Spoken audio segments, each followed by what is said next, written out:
Previously on Oddjobs, Jassifer and Clover returned to the City of Forever to face the scariest monster of them all, their boss. Odessa was not pleased by their failure to complete the mission and receive pay, but after some unorthodox solutions, Jas managed to smooth things over a bit, though neither of them would be getting paid for their work. Breaking off from Clover, Jas went down to the draconic accountant Cindy, where the details of her new contract and the debt, which had doubled because of a miscalculation by Jas during her interview, could be explained. Though it meant she would be in debt for far more and for far longer, Jassifer asked Cindy to amend the contract to take a smaller cut of the profits in order to assure Clover didn't receive a pay cut. Jas and Clover then left work to travel by worm, public transportation in Forever, to Clover's house, and that's where we are right now. I follow Clover now. You follow Clover, stepping onto the strange, soft ground. You're just past the barrier, pitch black darkness before you. The ridging of this tunnel is quite strange, but you ignore that for the moment and watch Clover step into the darkness, and you follow. And as you do, there is this strange pushing sensation from behind and before you, almost like you're being sucked forward. You reach out blindly, and then your vision is completely clear again, time and space stretching infinitely beyond and before you.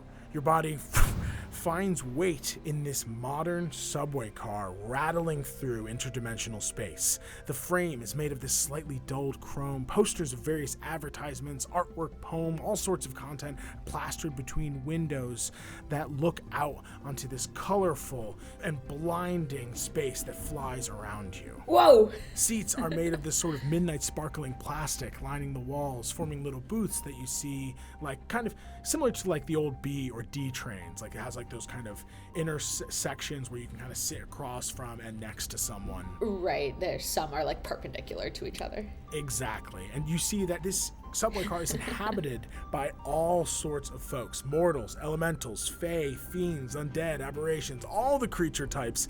Those who couldn't or didn't want to see are standing either holding onto like metal bars or onto these little hooks that hang from the ceiling. Some people are chatting or wearing headphones, reading books or newspapers. Everyone generally minding their own business, not acknowledging you, your companion, or the fact that you are literally flying through like hyperspace at the moment. I go to sit in one of the seats where purse snatchers target, and Clover pulls me away. Don't sit there. Don't sit there. Well, it's right by the door. Don't. It's most convenient. Yes, it is, and for a reason. God, you think someone so aware wouldn't be making such choices. Just keep your head up. Pay attention. Okay. Yeah, I want to look at like all the different kinds of people. Can I look at the front of someone's newspaper? Like, what's going on in the city today? Interesting. You see this like hulking looking orcish figure reading a newspaper through these thin rimmed glasses, the Exchange Examiner. This looks to be some sort of like definitely business oriented newspaper, but on the front you see a lot of mention of like different sort of small news events, protests being squashed in one section of the city, a religious festival going on in Shrine, a new law being set into motion in the Wanders. You also see an article titled "The Brave Saves 300 from Apartment Fire." I lean over to Clover. Who's the brave? Some professional adventurers. Honestly, they might as well be the rulers of this city. Really? And not the Stellar Sentries? Well, the Stellar Sentries kind of run the ground operations, and, you know, obviously the Cosmic Emperor rules above all, but this is like, I don't know. You have celebrities in your world, right? I mean, I have terrible and immense foes. Okay.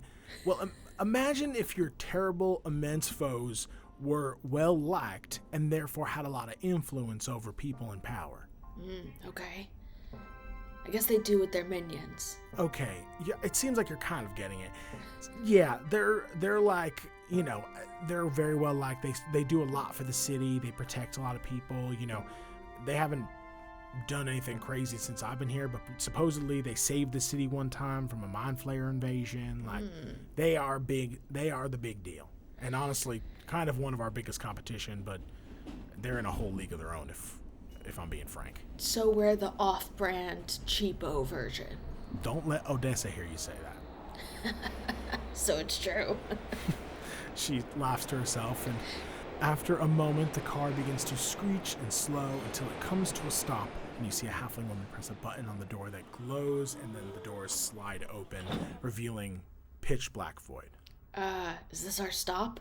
Yep, this is it. And she hops up, and you watch as people begin to step into the darkness unfazed, just like disappearing. Always something new. Hey, would you live in Dread Height?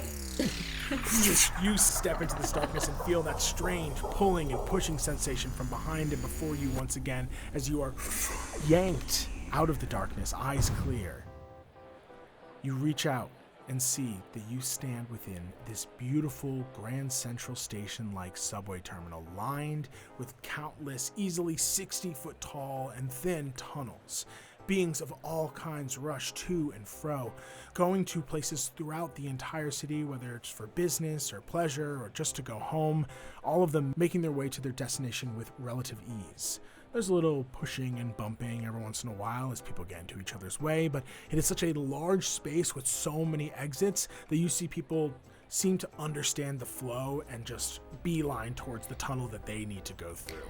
I get ejected out of this madness, and I walk 3 steps quickly, and I immediately stop and become an obstacle for many people, like New York tourist style.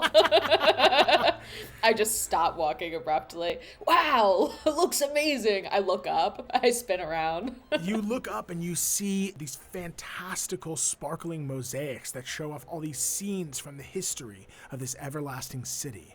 These glowing arcane lights casting a bright glow on the stone of this strange, potentially interdimensional space. Clover kind of grabs the armor that you're wearing and yanks you to her and begins to walk through the tunnel.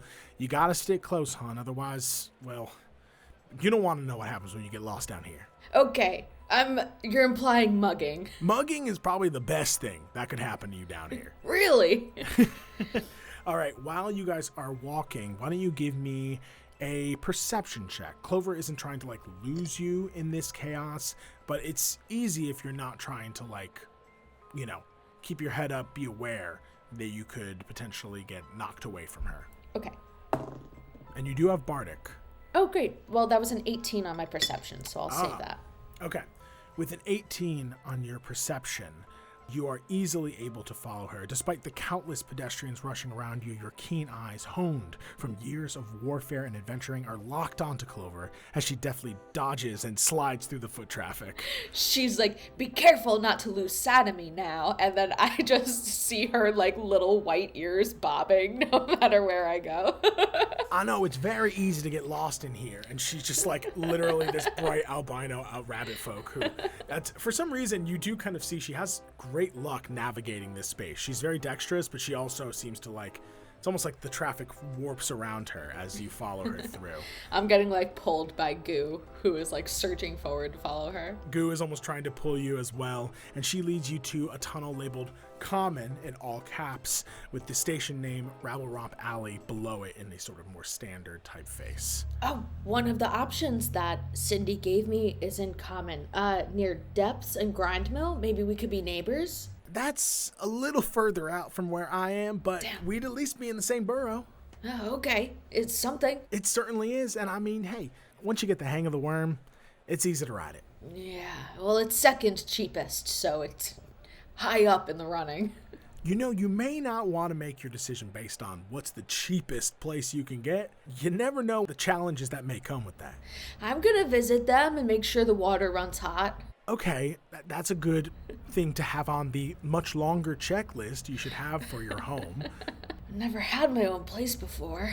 Just follow me. She grabs you and pulls you through. And again, you feel that pulling, yanking, just extending sensation within your body. It feels like you're going to be torn apart or crushed together until you find that you are sitting in one of those sparkling midnight seats next to Clover. It's as if you just appear somewhere in this subway car as it travels through an interdimensional space. Yeah, nope. I was willing to give it a try the first time, but I don't like it. Listen, walking through the city is worse. Well, I guess, depending on where you're going. But, if you're crossing boroughs, you're going to want to take the worm. What if I got a horse? You certainly could get a horse.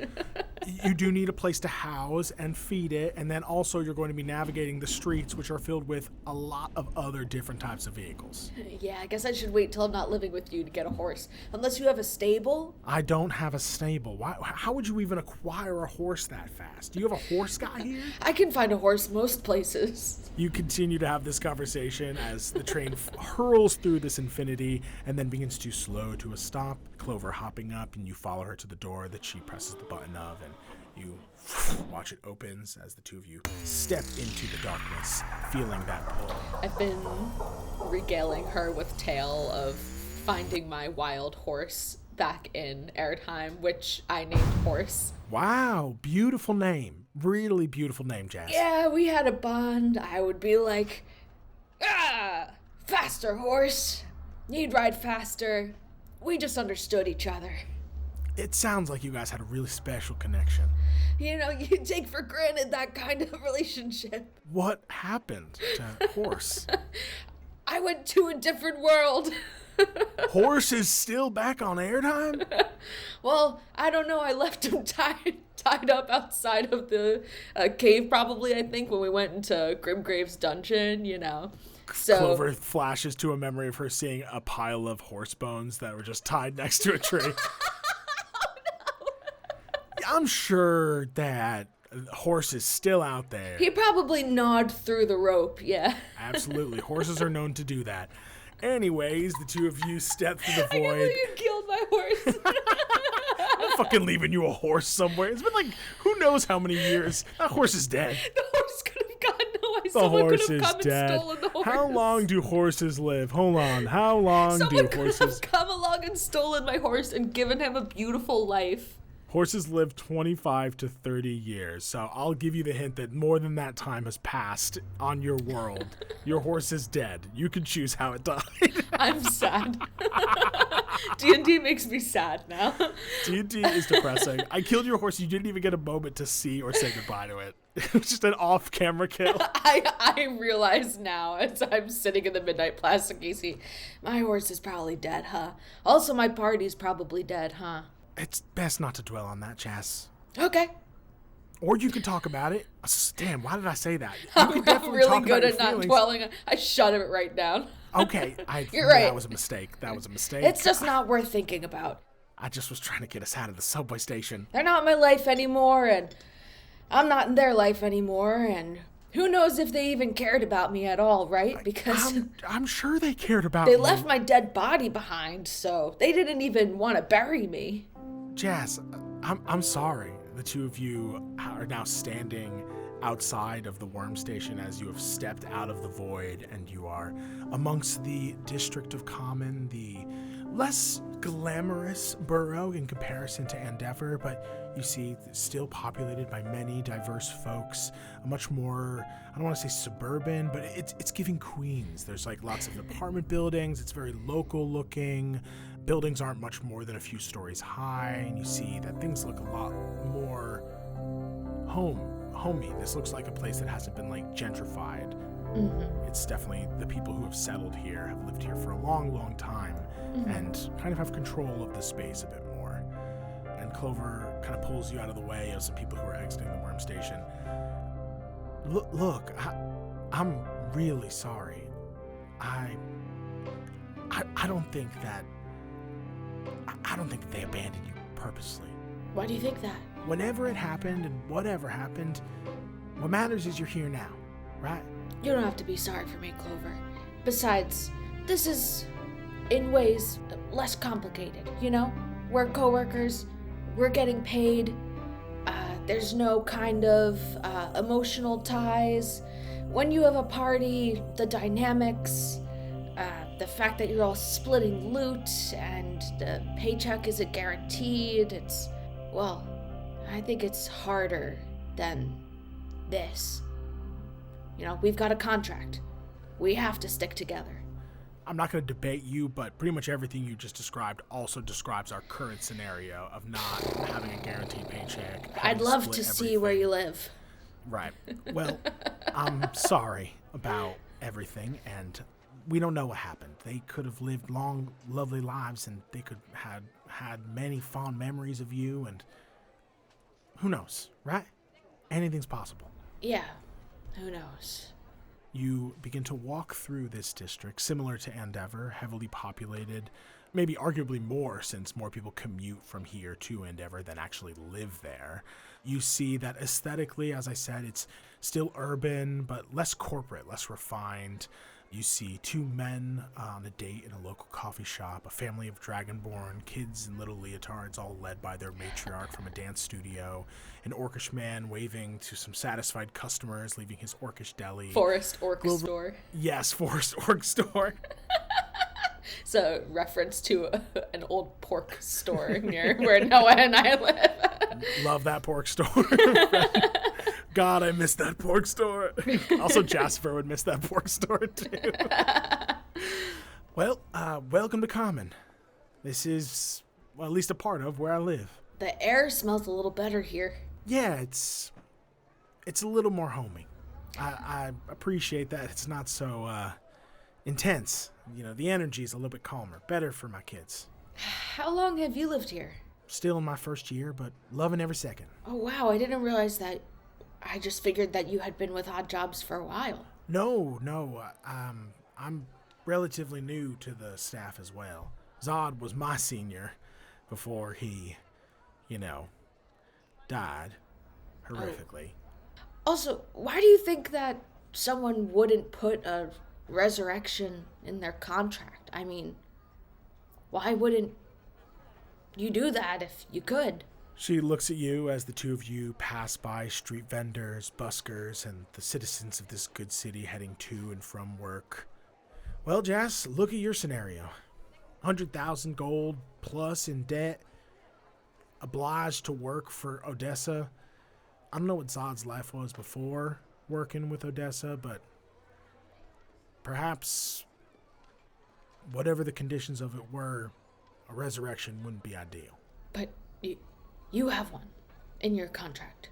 She stops. Yeah, I mean, I got 7 kids. I can't leave them alone. Yeah, you can't leave kids alone. I think that Jassifer, maybe not consciously is processing these thoughts, but for a second was a little panicked at the idea of Clover disappearing as quickly and easily as Zod seemed to. If Zod was her Clover and now she's already in this role of training a new employee, not that Jass is oh, I would miss Clover so much. Jass is more I don't want to become the senior in a month or two. I'm not ready for that. I mean, Jass is a good person. She's made promises to people to protect them. She doesn't wish ill, and she knows that if Clover were to pass and either be unable to be resurrected or had chosen not to be resurrected, there would be 7 children without a mother, and Clover has not indicated there are any other caretakers besides this babysitter, who you don't necessarily think is probably wanting to adopt 7 rabbit folk children. Megan. Okay, Jassifer is definitely curious about where Clover came from before that, but given that Clover was I don't know where Zod came from, then Jassifer is going to kind of take that oh, this is prison where you don't ask someone what they're in for, so she refrains from asking Clover what her previous situation was. Noting that Clover seems a bit guarded, you move on and continue to walk to Clover's apartment, which is about 12 or so minutes from the worm station. Eventually, you turn down a dead-end street with a cul-de-sac at the end, streetlights casting their strange glow upon you as you head to the tall, old, but still nice in a rustic sort of way, brick building at the end of the street. Clover leads you up a set of stairs and lets you into the dingy lobby of this building lined with wooden doors, some decorated by those who live within. She heads up this set of rickety stairs to your right, and you follow her up several floors until you find yourself in front of one of these doors with a welcome wrap. Oh, let me in. Come on in, friends. Come on in. That would have been a missed opportunity. Maybe there will. Wow, I love this cultural element. Yeah, everybody has them. Hi, Danny. No, Yes, please. No, I can't have this be a thing. Please. I won't make it plot. I won't make it plot for you. Everyone has a welcome rat. Please. Fine. You see several rats. It is like New York City, right? You see several rats like roaming through the hallways, and Clover goes like, "Hey, Danny," and you see one of the rats go like, give her a little wave. Oh, those are the welcome rats. Yeah, those are the welcome rats. We have those on airtime too. That's a pretty normal thing. I think no one would ever like. Yeah, it's certainly not someone everything. misspeaking and that becoming reality, apparently. So, yes, you see apartment number 7 with a welcome mat that reads, "Bless this mess" at the base of it. Clover presses a finger to her lips, indicating you to be quiet. I am quiet. And Jassifer, I think, while she may just seem kind of thoughtful or quiet, I think Jassifer is kind of wowed. We haven't even gotten to her apartment so far, but she lives in this like beautiful brick building and has space around it, and everyone has a door and there's a lighting fixtures. Yeah. I think for most of her life she has lived in tents or in like really shitty kind of rundown places with like dozens and dozens and dozens of goblins. So I'm impressed. This is like wealth to me. Yeah, I mean, in the same way that anyone who travels to the big city and might visit a friend in their apartment, like, it might not be glamorous in comparison to what you could have in a city such as this, but it is still, like, by all means, a shelter, a place to stay with active electricity and seemingly, like, creature comforts that we have taken for granted, and you, as someone who's had a rough life and a rough go of it, certainly wouldn't. And you quiet yourself as much as you can. You still your wave goodbye to the rats. You wave goodbye to the welcome rats. You still your armor as much as you can. Oh yeah, I'm actively having to try to stealth. You're like, she puts a finger to your lips and you do the same, like mimicking her, and it's just like, like really a hint. She closes her eyes, getting a moment of peace, then uses her keys to quietly unlock and open the door as slowly as possible, revealing the quaint home within. Essentially a one-bedroom apartment, one lit by a colorful Tiffany lamp. You see a short hallway with a door on either side, perhaps leading to a bathroom and small bedroom, opening up into a kitchenette living room, partially divided by a wooden breakfast bar. The furniture, old, worn, not secondhand, but perhaps third or fourth. A torn up burgundy chair, a bumpy and uncomfortable looking dark emerald colored 2-person couch, some sort of tiny screen atop a wooden table opposite. You would, in our world, recognize this as like a very archaic looking TV from like the 70s or 80s. Awesome. You see also, probably most notably, this place is an absolute mess. Toys are tossed here and there. The kitchen is covered, just completely cluttered with spilled food and unclean cookware, drawings upon the peeling wallpaper, old thrifted clothes and piles are hanging from a clothing rack to dry. This is the home of a single mother who works a full-time job and is often, unfortunately, away from her children and the chores that she needs to do. She is a single mom who works 2 jobs, who loves her kids and never stops. Good for her. Clover tiptoes in. Give me a stealth check. And you do have disadvantage because of your armor. Sure. Ooh, okay. I rolled 2 14s, and believe it or not, despite my disadvantage, this new body is quite dexterous. So I kind of understand the right way to move behind Clover, and I'm following her rabbit-like footsteps with my 18. Wow. You are surprisingly good at sneaking in this armor. And I think I can take a hint. Yes. You aren't necessarily like unable to read the room that much that you would think children would be able to sleep around incredibly loud squeaking armor. Yes. I think that you, just knowing this little disadvantage you have, move very slowly. So the squeaks are like kind of broken up, and so that if there are any, you can kind of shift your movement to adjust and hopefully maybe squeak a little less. Mm-hmm. But Clover leads you past these 2 doors into the living space, where you now see, wrapped in blankets on the couch, this ginger-haired human snoring quietly, this young woman. The fabled Megan. She looks to be probably in her like mid-20s. She has like full manicure, some pretty nice clothes, but she is currently bundled up in these blankets, just fast asleep as Clover kind of leans over and goes, Megan. I squeak with my armor. Yes. She dead. Use it, and then you see this woman like wakes up and goes, oh my God, what the fuck is wrong with you? And Clover winces at the sound and goes, sorry for waking you. How are the kids? Megan rubs the sleep from her eyes. Little bastards put mustard in my purse. And Clover sighs and shakes her head, looking over to you. The kids are all doing it. It's called mustarding. I think they learned it on social media or whatever. What social media? Oh God, there's so much to explain to you. Megan rises. You owe me a new purse. And Clover's like, shh, trying to shush her and keep her quiet as you kind of look around and take in this space. What's going through Jass's mind in this moment? One, alarm at Megan's brash behavior. I'm like, you let your underlings speak to you like this? Yeah, to you, you're like, this is a paid employee in a way, right? Like Clover is paying this person for a service, and Megan really, like, as Clover's like asking her questions, is like checking her nails and like scrolling through her scry phone and like chewing gum, like is immediately back in her like daily cycle of just being like, I don't really give a shit about this. Yeah, the kids were fine. Let them watch TV the whole time. And Clover's like, did they do any practice on their spelling, and did you read to them at all like I asked? No, definitely didn't do any of that. Okay.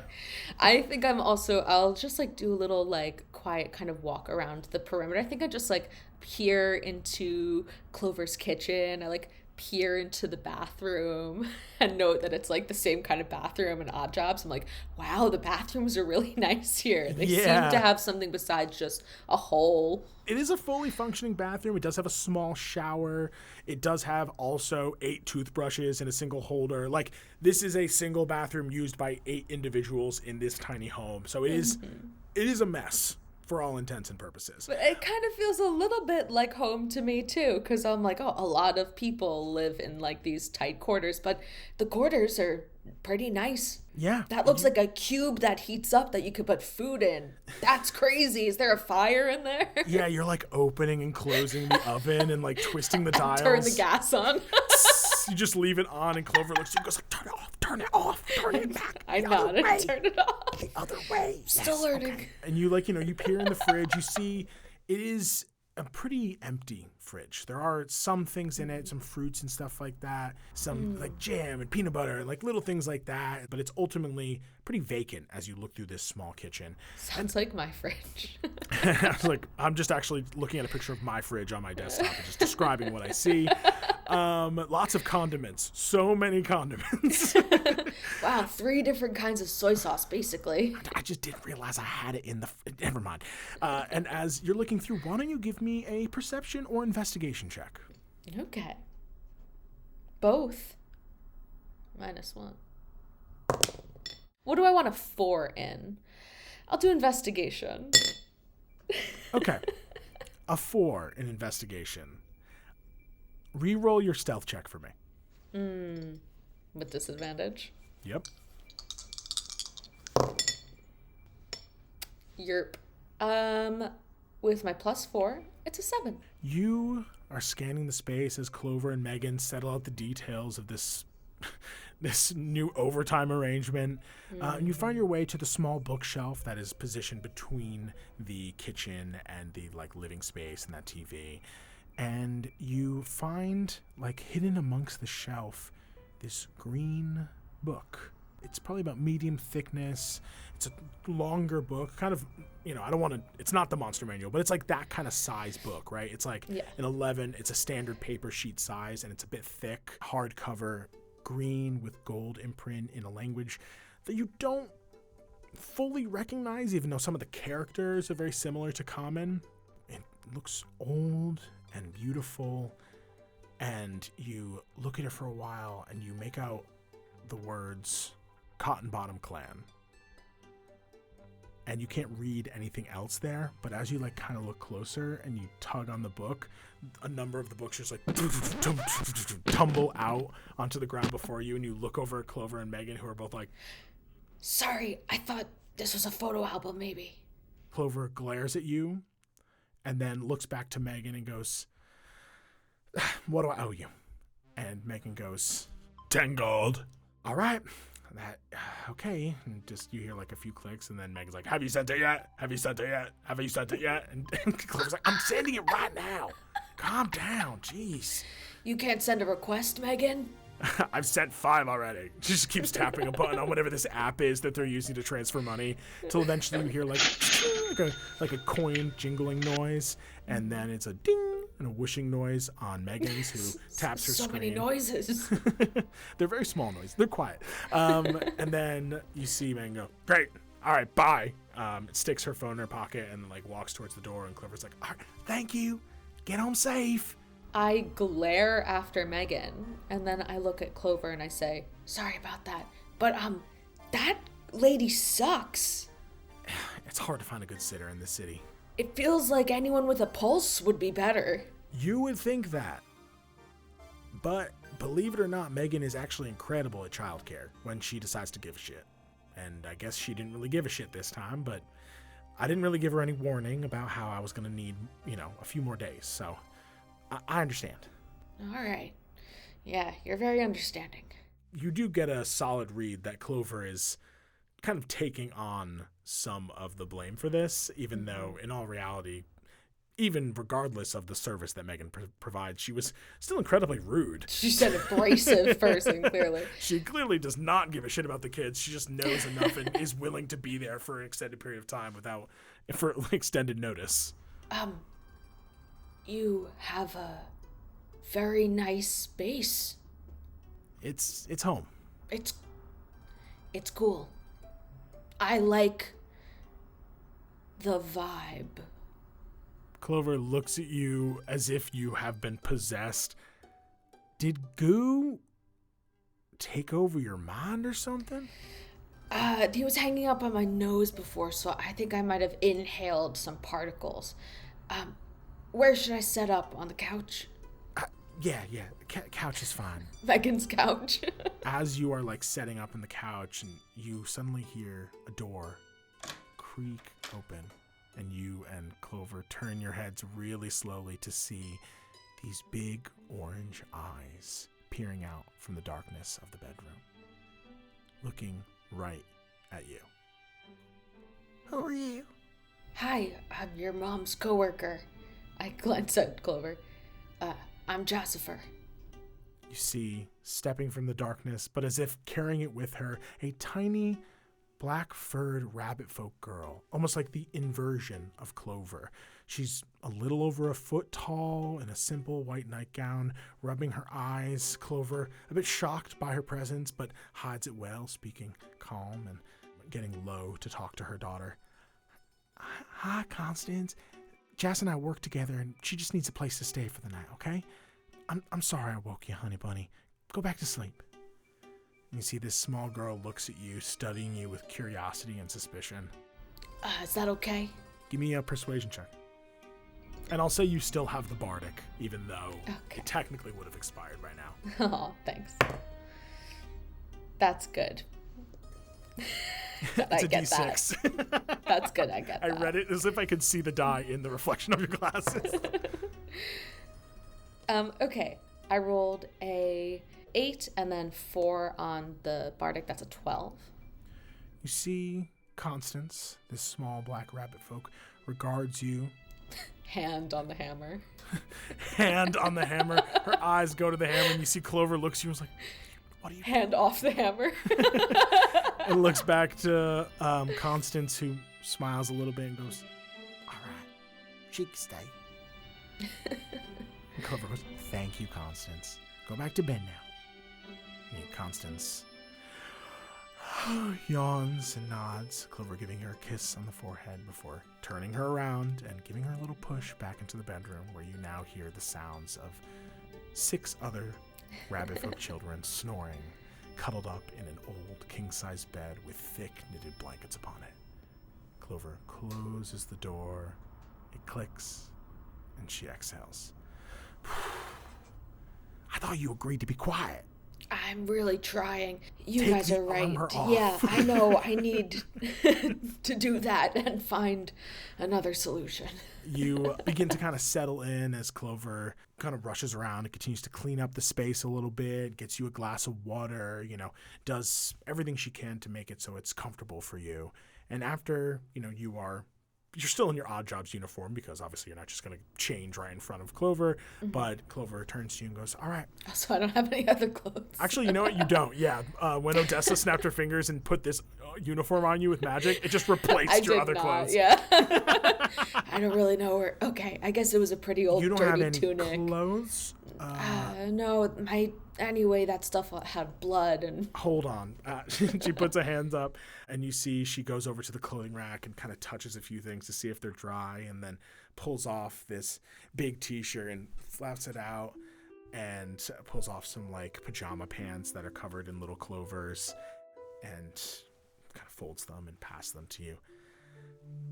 If you need anything else, there's, more clean glasses in the cupboard, water from the tap right there. If you're hungry, you can grab a snack, but just don't eat the Monster Munchies. Felix only eats the Monster Munchies, and I can't afford to have this kid I cannot have this kid skipping meals.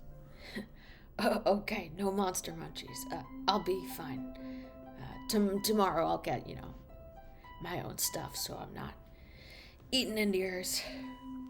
If you don't find a place, I'm sure we could figure something out if you need to stay longer. I didn't mean I'll find a place. Working together, living together, that's a lot, especially when, you got your own life and I've got to make mine. She nods, and there's a little moment of silence between the two of you before she goes, all right, well, I'm going to go do my routine and then head to bed. If you need anything else, wait until tomorrow. Will do. Good night, Clover. And, good job with the dragon. I know we fucked up a little, but at least we didn't get killed with acid, right? Yeah, that would have been excruciating. Really bad. Really bad. Good night, Jess. Yeah, night. Clover turns and, sneaks off to do her routine. I very quietly get on the ground and do some push-ups. You do some very quiet push-ups. Gotta do push-ups every day. I don't do the clapping, jumping ones out of respect. Very, very considerate of Jess. Very respectful of me. You just are like, okay, I won't do the clapping one, so I'll double up on the handstand. I do a lot of one-armed ones, yeah. Yeah. You do your routine as Clover does hers, and eventually she shuts the door to her bedroom and heads off to bed. You are left there alone. Well, with Goo, but alone for the first time in a little bit. Good night, Goo. Don't eat the Monster Munchies. Goo looks at you. Give me an insight check. 1, not nat. Okay. Goo has no plans on eating the Monster Munchies. Don't eat my brain either. Goo looks at you for a long bit. Even with a low insight check, you're a little concerned about Goo's intention in this apartment. I put Goo in a sock. A sock is your solution here? Yeah. Okay. Give me a survival check. Okay. I want to see how well you bind up this creature within a sock. Mm-hmm. Yeah, I take my stinky sock off and then I grab my Goo and then just shove them in there. And it's immediately like putting Jell-O in cloth. It's like a cheesecloth. Tie up the end of the sock. 1 nat. You tie Goo in a sock, put Goo down, and obviously Goo immediately starts seeping out of the holes in the thread. That sock is ruined. It just dissolves. I have 1 sock now. And as you are kind of laying there on the couch, thinking, eyes open still, not tired, but not yet able to fall asleep, I look up at the glow-in-the-dark stars that children have clearly stuck to Clover's ceiling. They've stuck them all over. It's not just in the bedroom, it's out here as well, and they do glow with the iridescent light. Give me a perception check. 9. As you ready yourself for bed, what's going through Jassifer's head? I'm looking at the glow-in-the-dark stars and seeing the imprint of the city over it all. My experience on the worm, negotiating with Odessa, I think my mind is just like flying. I need to get an apartment. I need to get new armor. I need to figure out what my weapon is. I need to figure out what I'm going to do with this goo that may or may not eat my brain. I have to live with kids and I'm going to meet them in the morning. Like, suddenly, it's not just wake up and go through the dungeon and kill monsters and try not to strangle my party members.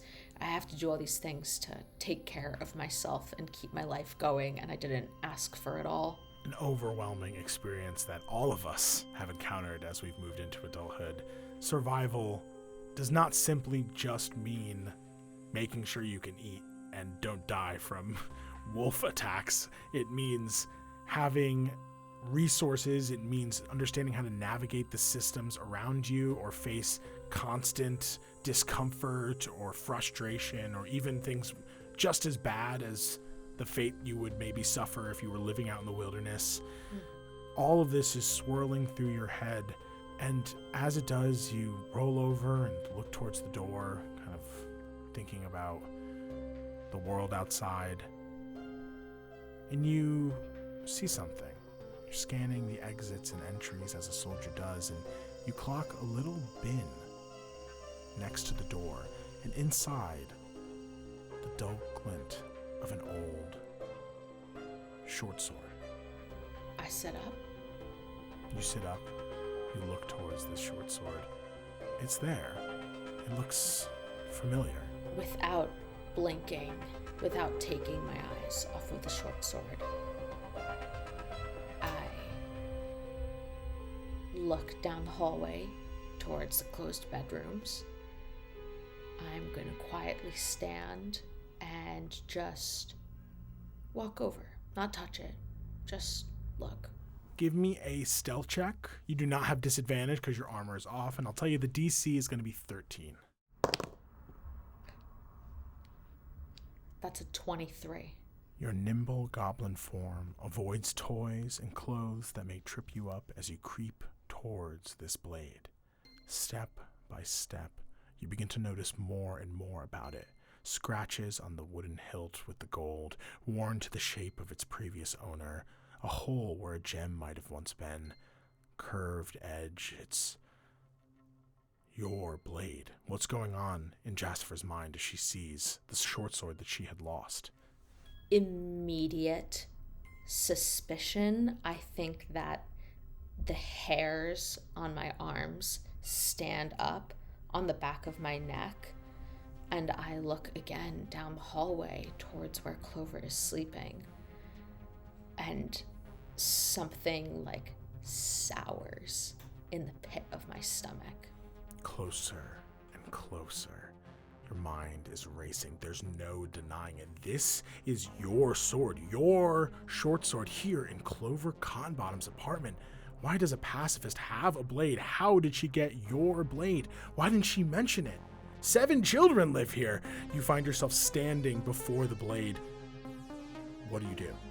I press 2 fingers forward, and I'm just gonna touch it and make sure it's not an illusion of the mind, some kind of, I don't know, maybe goo, or the transition to the new world, or riding the worm, something knocked something loose in my mind. I want to make sure that this is actually in this physical plane with me. Give me a perception check. As I reach out to touch it, I am like suddenly back in all of those moments where I was in a dungeon or somewhere terrible with something like unholy and foul, and you get that kind of feeling in your spine, in your stomach, where something isn't quite right. I'm going to use my divine sense to try and detect good and evil as I roll a nat 1. You extend your senses. You do not sense any sort of celestial or fiend or undead nearby, but this like intense awareness that you now have is, I mean, it's the equivalent of when you are in a sensory deprivation chamber and then you exit out into an area of high sensory. You are like so overwhelmed with information that you are just possessed by this blade. You find yourself not just touching it, but gripping it and lifting it into the air. This is your blade. What the fuck? What the fuck? You remember using this blade to fight off the wicked wizard. You feel suddenly a presence behind you. What do?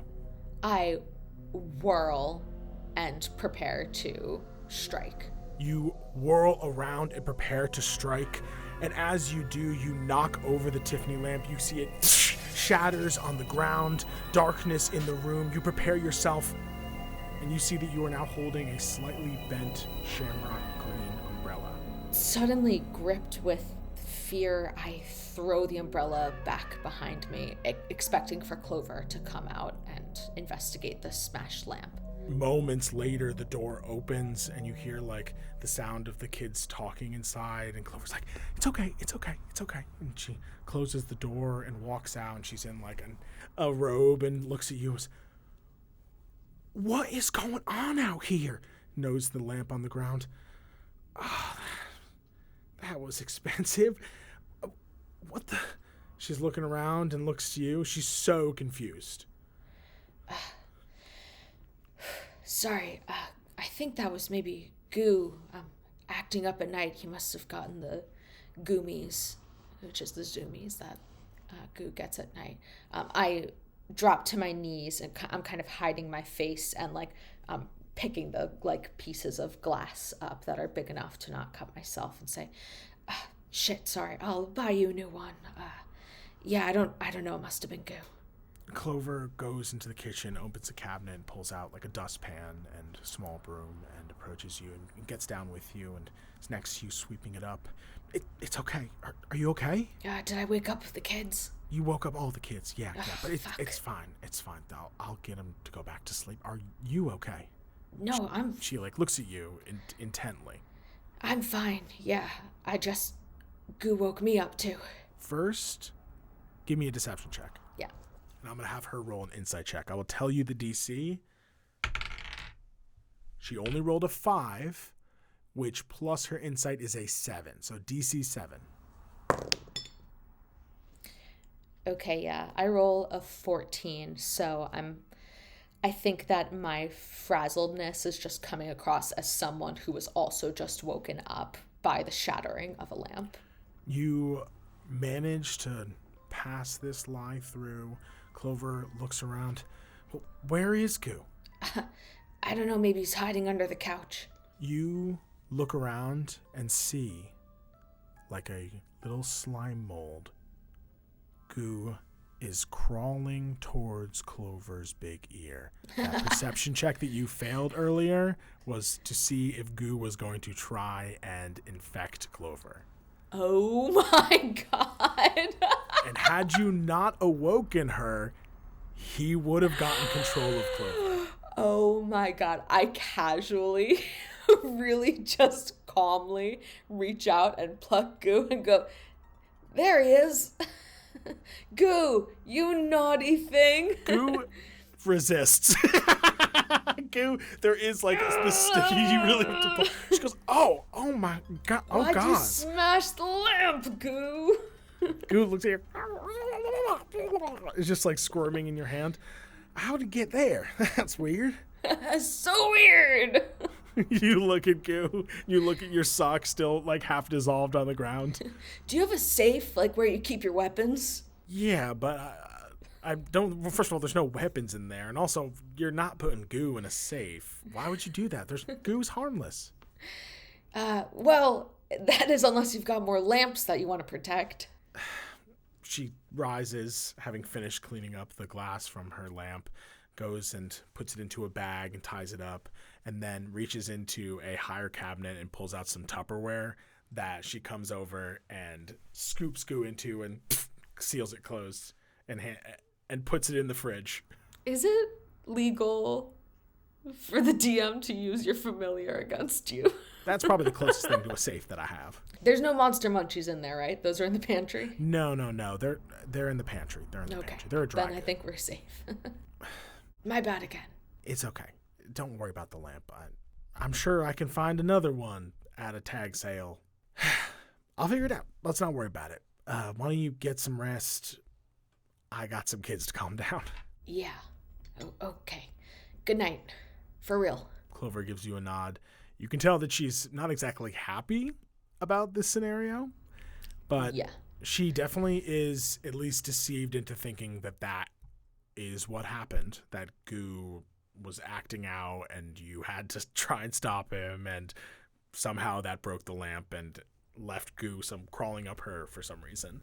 Yeah. But you look to the fridge where Goo is now safely kept, and you plop back down on the couch and let out an exhale as you hear Clover talking to the kids and going, I'll read you a little story. Come on. Clearly is helping calm them down again, put them to bed.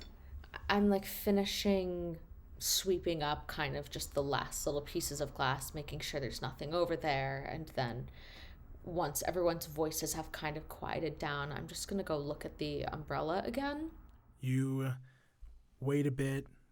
Eventually, you hear the snores of 7 tiny little rabbit folk children from inside the bedroom. And you get up once more and go and inspect the umbrella. It is just a normal umbrella. It probably was bent during you swinging it out, but it doesn't seem to be magical. There's no trace of your sword here. You are filled with confusion and anxiety, uncertainty of whether or not you can trust your own senses. You're not a young gob anymore, Jassifer. Don't get paranoid just because you're in a new place. Is there anything you want to do before you go to bed? No, I go to throw the umbrella again, and then I remember the kids sleeping and Clover's annoyed, disappointed look, and I place it gently back where it was standing, and then cast a nervous glance at the fridge where Goo is contained. And then I'm going to lay down and close my eyes and try and think of nothing. It takes a bit of time, but eventually you do slip off into sleep. And the next morning, you are awoken by the sounds of many small footsteps scampering around you. You blink your eyes, and standing around the pull-out couch, eyes all wide looking at you, are 7 tiny, adorable rabbit-human hybrids, the rabbit folk children of Clover Cottonbottom. And it just run scampering about the room, knocking over things. They are a range of colors, some with black spots, some speckled, colorful eye ranges. One, the smallest, that little black rabbit folk you know to be Constance, stands in the corner. She's not fazed by you trying to scare them, and just eyes you again with distrust. As after a moment you see Clover enters the main room, rubbing her ruby eyes, wearing that bathrobe. Her ears are kind of relaxed backwards, white hair a bit unruly. The kids turn and go Mama, who is this lady? Who is this lady? Mama, she's a booger pet. Why can't we have one? One of them looking into the fridge at the slime within the container. Another one going, yeah, Mama, I want a goo. I want a goo. No, you don't. Morning, Clover. Clover raises her hands. No more goo talk until I've had my coffee. She shuffles through the crowd with these literally she has the slippers that are little bunny-eared slippers that she shuffles into the kitchen as they continue to run around and pester her and jump around you and ask you so many questions that you literally just can't answer any of them. And Clover, you watch as she presses the button on this strange device that grinds and hums, producing a smoky, nutty smell. That smells amazing. How do you take your coffee? However you do. She opens up a high cabinet and pulls down a box of these Pop-Tart pastries called Hop Tarts. Hop, H-O-P, Hop. That she opens and removes all 4 packets within, then opens them and slips them into this long chrome device with 8 slots, a toaster plugged into the counter beside the oven. She continues to shuffle around the kitchenette preparing for breakfast. Did you want one of these? I can help cook if you need help. She waves you off, and a few moments later, there's a popping noise as the hot pastries are launched up out of the toaster, Clover catching them all on a large plate that she brings to the breakfast bar. Breakfast! The kids immediately break from their chattering and rush to get into the seats and benches around it, start scarfing it down like little animals. And while they do, Clover brings over a mug to you and a playful sans serif, live, laugh, love, and luck, with hearts and four-leaf clovers written upon it. She places it before you. You see it is light and sweet. And she's just having like a dessert coffee right now. Wow. I take a sip and I like it. It's luxurious. Very silky mouthfeel. Oh, yeah. I know some people take their coffee black, but I like it with a little creamy sugar. It's good. I usually have sweet stuff in my world. You immediately feel the spike in blood sugar and the rush of caffeine. So, what do your kids do? Do they learn how to fight somewhere, or? One of them turns to you, this rabbit folk with a spot on his eye. He has like a torn backwards green and purple baseball cap, and he leans towards you. Yeah, we fight. We fight all the time. Who do you fight? Yeah, criminals, bad guys. Oh, whoa. Do you win? Always. Always? Have you ever killed someone? I glance at Clover.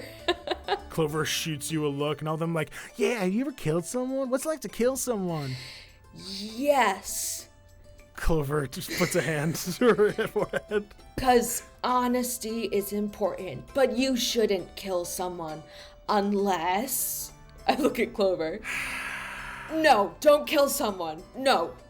No murder talk at the table. Boom, the dog cotton bottom. Do you want to see my goo? Yeah, I want to look at the goo. I take goo out of the fridge. I say, you have to keep him in the Tupperware that he's in because he goes in brains. And I let everyone kind of pass goo along. You notice, by the way, as you take goo out, why don't you give me a medicine check? Oh. I'll say it's a pretty low DC, too. Say DC 7. Great, because I have -1. It's a 5. Nothing in particular as you... Is he more like congealed from being in the fridge? When you mix Jell-O with... and it's not solidified enough and it's more like slime, that's kind of goo's natural form, right?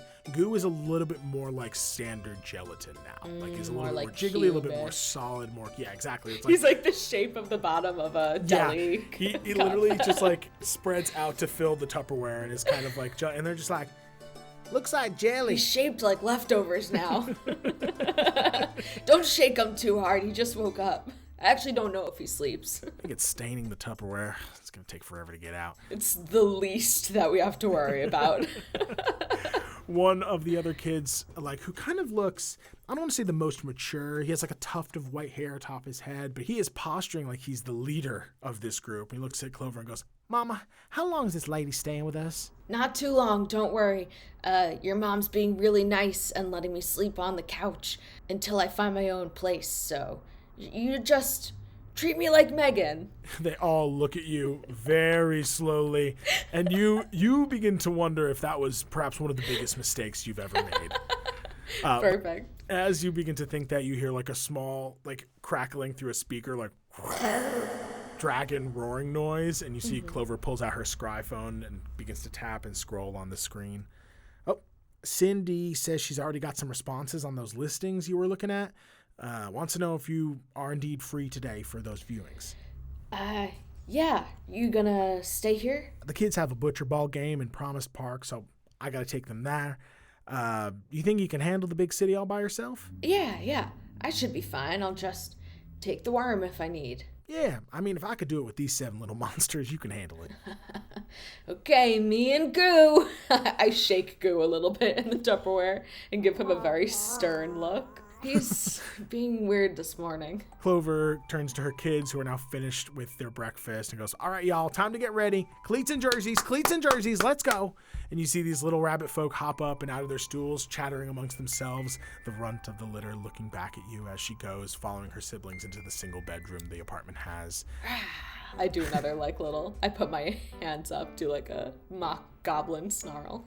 Give me a persuasion check. Jassifer, I think, also has probably been like around a lot of children because of the way that goblin society is set up. It is very much like a village, like everyone does have to be. That's not like her specialty. She never worked in a nursery, and mostly she worked in the soldier barracks, but like I think she probably, even though says she isn't good with children, she is just kind of like comfortable being around like a ton of them. She just is like, they're like little shits. Exactly. That's a 21.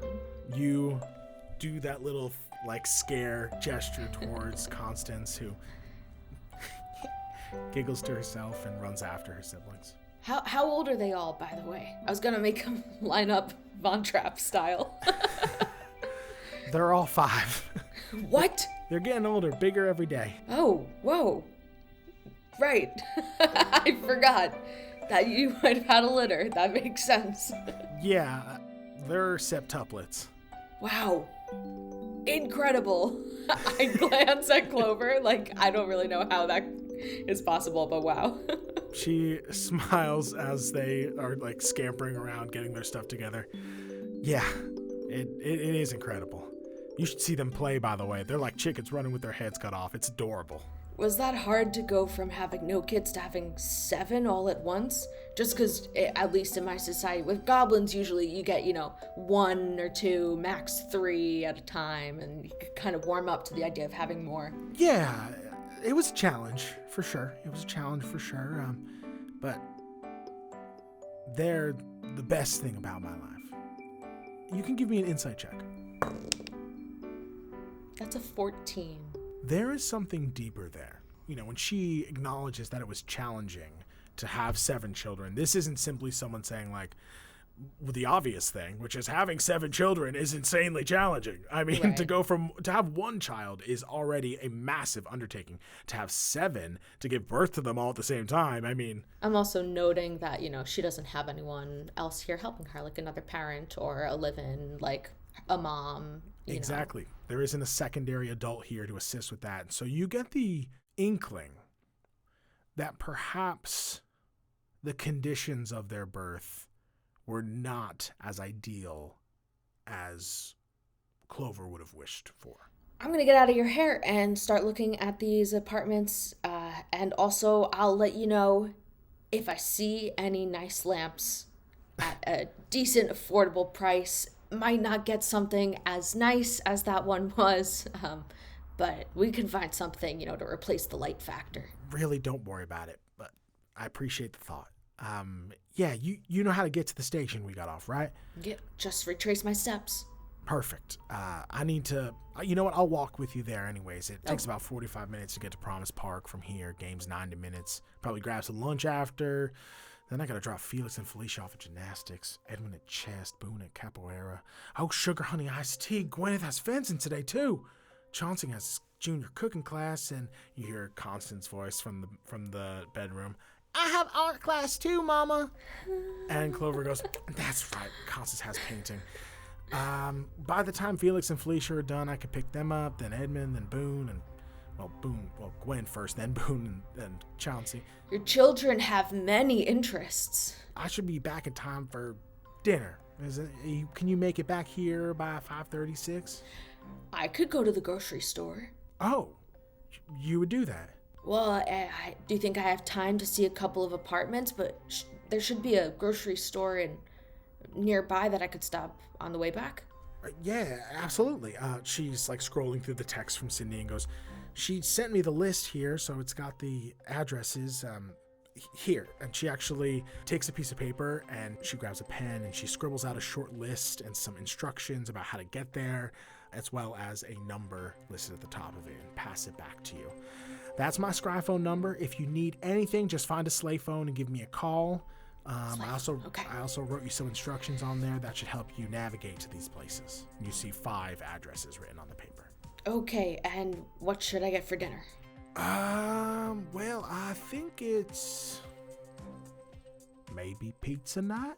And the kids all go, pizza night, pizza. We've already got some flour, so just pick up some red sauce, some cheese, whatever you want on pizza. We make a few here and we all share. Okay. Sounds good. I take the pen that she had just used and write down the ingredients, and then I will take me and my goo on our way. You gather your things, get dressed in the bathroom, and then as you're about to head out, Clover goes, "Oh, wait," and runs over to you, and you look at her, and she reaches into her pocket and pulls out 20 small copper pieces and presses them into your hand. Oh, thanks. I was gonna hop. Listen, just first of all, let's not talk about doing crime in front of my kids, all right? and second of all... What? They don't know the word hop? I look at all of the rabbits. I didn't say hop what? She deadpan stares at you for a moment and then goes, "Just be careful, okay?" Right. Wouldn't want to get registered with the city again. Yeah, that's the worst thing that can happen. All right, Combine Clan, who's going to defeat the Beholders in today's match? And all the kids, sans constants, hop up and down and are like, we are. So cute. Now let's make like a butcher ball and roll out. Come on. Destroy them. Thank you so much for listening. If you enjoyed the show, please follow us on Spotify or leave a review on Apple Podcasts. Thank you especially to our Eldritch patrons. If you would like to become an Eldritch patron, go to patreon.com/trynottodiepod.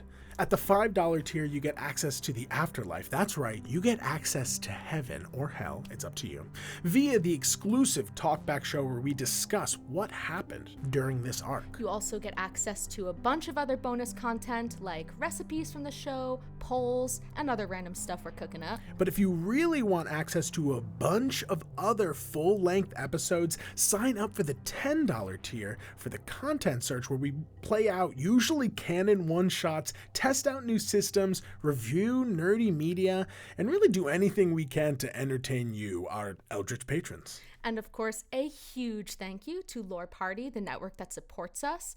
Lore Party Media is dedicated to celebrating the power of stories that shape who we are. If you enjoy our show, please check out their other shows, which you can see on loreparty.com, or you can just search Lore Party in your favorite podcast streaming platform. And you can check me out on Instagram, YouTube, and Twitch, all under the username Noah the Infuriator. No spaces, just Noah the Infuriator. While you're at it, hit up my socials too, Lease vs. Life, that's Lease vs. Life. Follow me on TikTok, and then while you're at that, follow Try Not to Die Pod on TikTok too, where we post clips of the show. Thank you again for listening, and until next time, try not to die.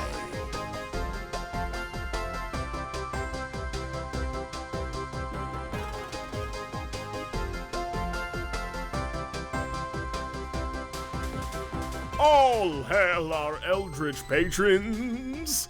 Especially Andrew, Anita, Ashley, Becca B, Bugroots, Colleen, Colin, Ian, Alana, Emily, Grace, Hope, Jacob, James, Jeff, Joey, Karen, Kate, Katie, Leo, May, Morgan, Paige, Patrick, Sahara, Timmy, and of course, our producer Patty, Patrick Bronstetter, and producer Daddies, Drew Bailey, Sam Golden, Becca Mount, and Rose Evelyn Campbell. We thank you for these podcasting powers and promise to raise hell in your names. Till next time, try not to die.